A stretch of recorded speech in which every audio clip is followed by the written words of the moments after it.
Hey guys, I'm Nick, and I'm going to show you my dream boat.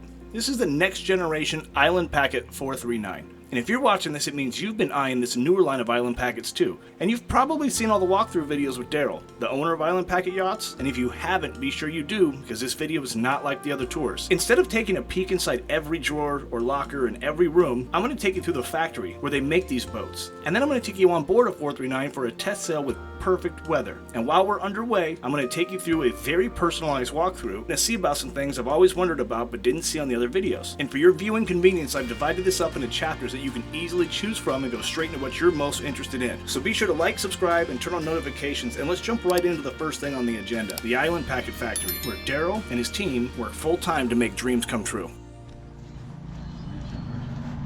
That's my family, my son Logan. Logan. I'm Darryl. Nice to meet you. Nice to meet you. This is Amber. Hi. Amber, pleasure. That's Brittany. Hey, Brittany. My pleasure. Nice to meet you.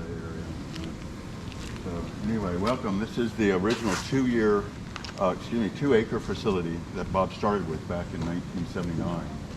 And when he built this facility or bought the land, none of this was built here. He was literally the first building on the street. He named the street. The factory tour is a great opportunity for a few things for me. Of course, I was curious to see how many boats they can make at a time and how far apart they are. The boats all had numbers in the back, so that's 19, this is 22. So these are all 30 days apart, okay, so you can do the math. You know, that one's a month away or a month and a half. The deck just went down on that boat, and so this one will go down in 30 days. So in the next 30 days, they'll put all the bulkheads in, all the cabinets in. But this tour is not just an opportunity to see what the process of making a next generation Island Packet is.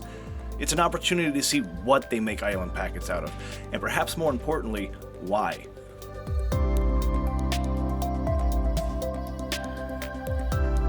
I was curious to see if any corners were cut or craftsmanship was sacrificed for cost. Yeah, There's over $100,000 worth of wood inside these boats at our cost. But at every single detail, I found Darryl making every effort to find the best quality in everything. See the drawers, all dovetail. Those are so Bob nice. glued and screwed them. I was a great big screw. But it's 3 times the cost of plywood. Bonded the way it should be. There's over 4,000 feet of wire in this boat.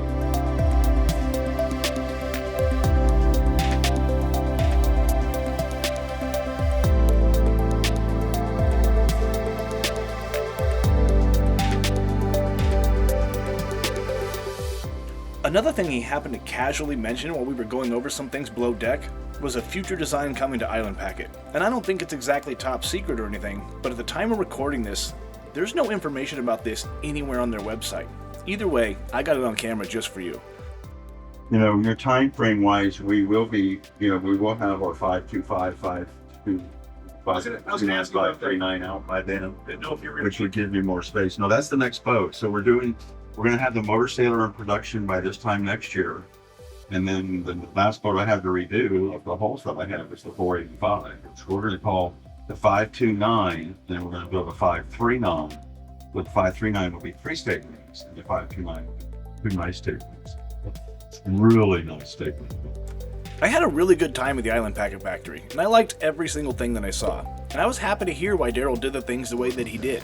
Although the washer and dryer is designed to come out of the boat, it will fit through the companionway as well as the utility room door. One of the things I got to see was their new motor sailor in a very, very rough draft stage. So this is the mock-up of the motor sailor, and I'll show you this just because we're walking past it. And it was quite impressive. And as I listened to him go into detail, I realized that Darryl wasn't just the owner of Island Packet Yachts. He might be the biggest fan. He truly loves what he does, and that is priceless when you commit to a purchase this big. Girls, when the boat's done, when this is the way it will feel underway if you want to when you get to the anchorage. This door here is a bifold that will open and literally fold back to here.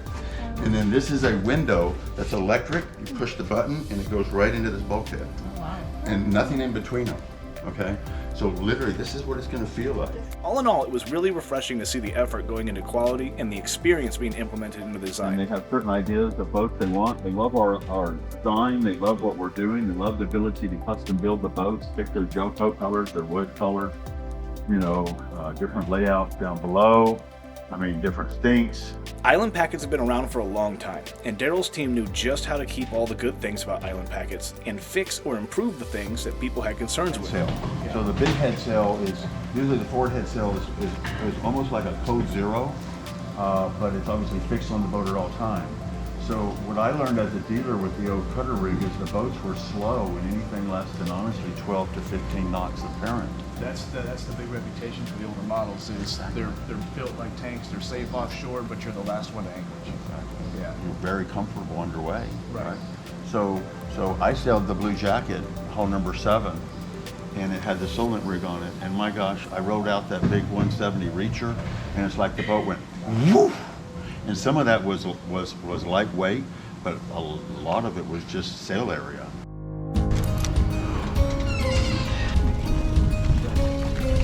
This is Logan. And Nick is Paul.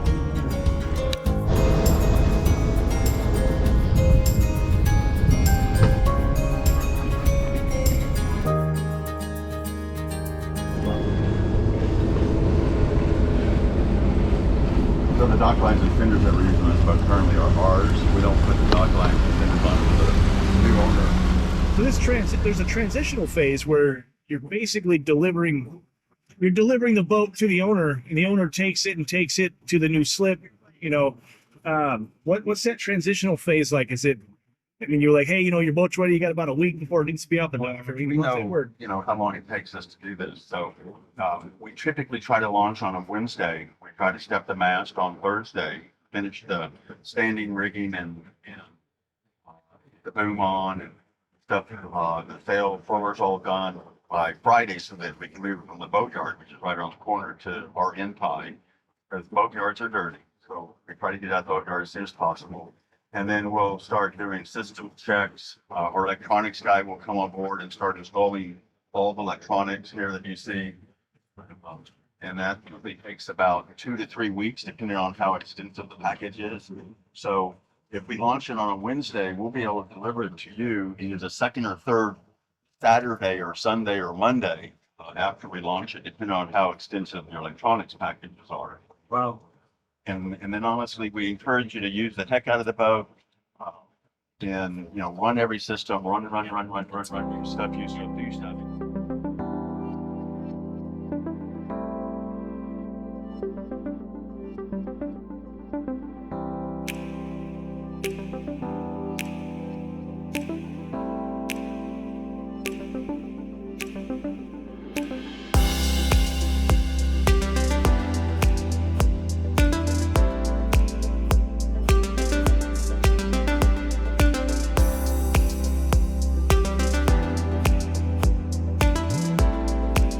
Finally at the helm of an Island Packet Next Gen 439.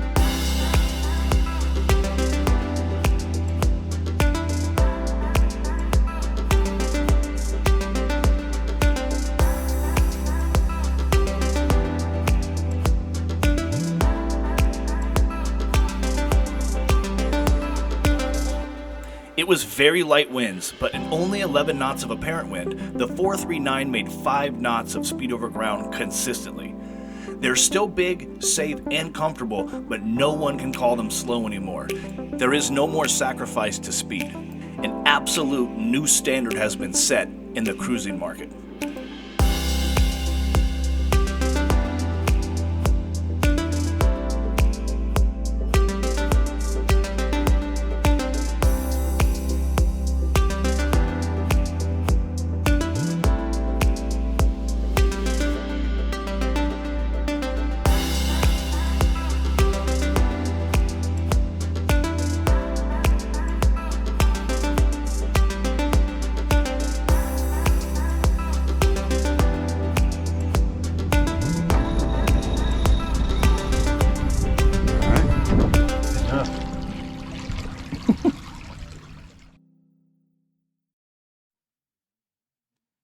The other thing I want to give you just a little bit of a heads up on is I've watched probably 90 hours worth of walkthroughs that Darryl's done online on YouTube. And you can check out any of those YouTube walkthroughs right on his page. You'll see the link if you're on a mobile device right now. I'm going to do a walkthrough from the point of view of someone who wants to buy it. really it was, if I sit on the head in there, am I going to be comfortable? You know, I'm 6'2". I want to walk through the boat.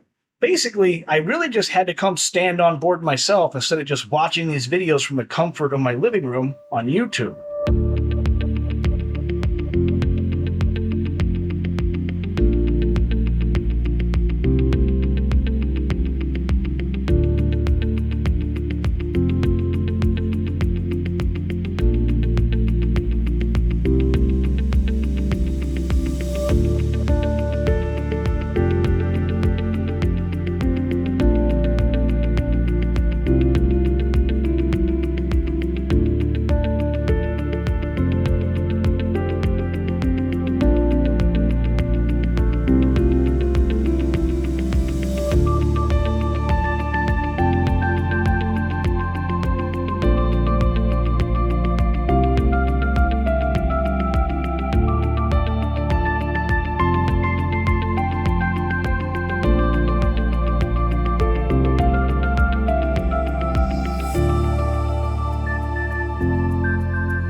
On the head on the Island Packet. I'm pretty happy about this.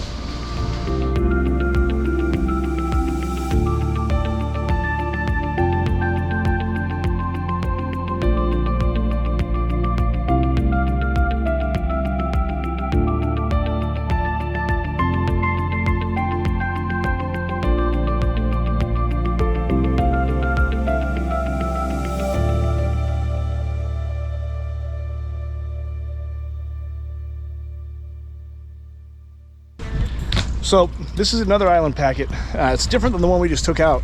This is number 10. This is Hawkeye. And if you want a really detailed walkthrough of Hawkeye, click the link right here. If you're on a mobile device, you'll see it pop up right here. Click that one. He goes through Hawkeye in depth. I'm standing on it because I'm 6'2", and I came down all the way down here to see things for myself that I can't see on a video. So at 6'2", if I'm standing in the cockpit, this is the height of the hard dodger.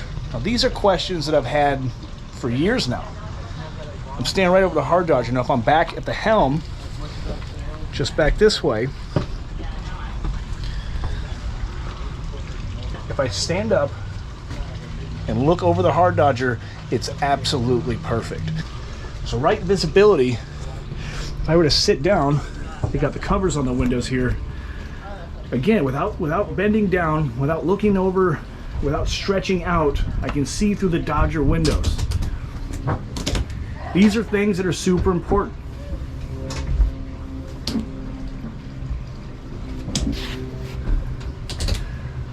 Perfect. So great visibility sitting down. Perfect visibility for me. I would say the Dodger goes to the bottom of my chin. I got a big head, so at 6'2", I'm willing to bet the Dodger stands about 5 foot, just over 5 feet. This is just a perfect height. It is just really well done. They've thought about almost everything that you can think of. And the greatest thing about this new generation of Island Packets, it's everything. Island Packets have stayed the same way for a long time for a certain reason. And this is a thing of the past with Island Packets. If you've got input, if it's a good idea, it doesn't matter who's got the input, it gets incorporated. He's listening, he's incorporating all of these ideas, and every model, every one is just a little bit better than the last one. And I'm telling you, the first one is just phenomenal to begin with, so it's really hard to kind of beat excellence every time you make something. But he's doing it.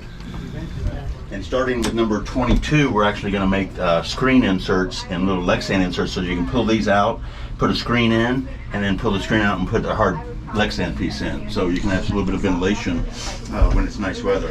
Hear that? So this is that starboard material. Yeah. It's different than the one that we just looked at and the one that we just test sailed a little bit. And again, like I said, every one is a little tiny improvement. There's a little lesson learned. And it just gets better and better. As much is an option. Yeah, as much as I'm in a rush to get on this thing, the pro side to being patient and waiting to the appropriate time in my life to move on this is that he figures things out every day, and they get incorporated as standard or options, which is just perfect. So a lot of times when someone's looking for a blue water boat, and I use that term blue water boat very loosely, but mostly what it is a boat that's meant to be offshore, category A rated. It's meant to be in the midst of the ocean, as far as the eye can see. You're going to hear things a lot like, boats are always a give and take. They're a walking compromise. To get more of something, of one thing, you have to lose something of another thing. And I've kind of come to just accept that as true.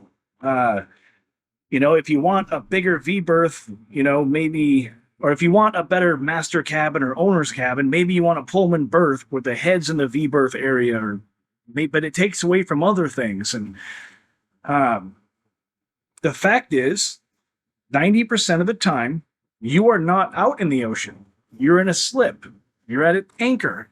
You're on a mooring ball, but you're not sailing. It's 90% of the time. So what people do is they try to get a boat that is safe for them to go off the ocean and it's not too bad to live on. So they're really buying a boat that's safe for that 10% of the time where it's very dangerous. And I understand that. I'm trying to do the same thing. My family's on board. All of my loved ones, everyone that has a seat at my table is going to be on this boat with me. It's a big deal. Their safety is paramount. It has to be on the very top of my list of priorities. Safety first. You're looking for that 10% of the time where that boat is going to be underway. It's as safe as possible. And because boats are give and takes, you're going to lose a lot of that creature comfort that you really kind of need 90% of the time. The reason why I came all the way out here to get on this boat in particular is because this boat doesn't do compromise. This boat doesn't do give and take, none of that. The 10% of the time I'll be crossing oceans on this boat, I'm going to be safer than anybody else on any other type of boat. Period. Island Packets don't mess around with safety. This boat is solid. And they're proud of it. They don't skip out on anything. They don't cut corners on cost. They do what's right. They take care of their people. It's a safe boat. And they didn't take anything out of the comfort. The 90% of the time this boat's not crossing an ocean, it's got to be comfortable. If the girls aren't happy, then I'm not going to be happy, and it's going to be a miserable time. The fact is this is the most comfortable boat, sailboat, I've ever been on. hands down, it's beamier than any other sailboat I've been on. That's for sure. And at 6'2", check this out. 6'2", in shoes, wearing a hat. I'm probably 6'3". I'm not hitting my head on nothing. There's nothing about this boat that was sacrificed to make it safer. They just found a way to make a sailboat that is safe and more comfortable than any other boat I've been on.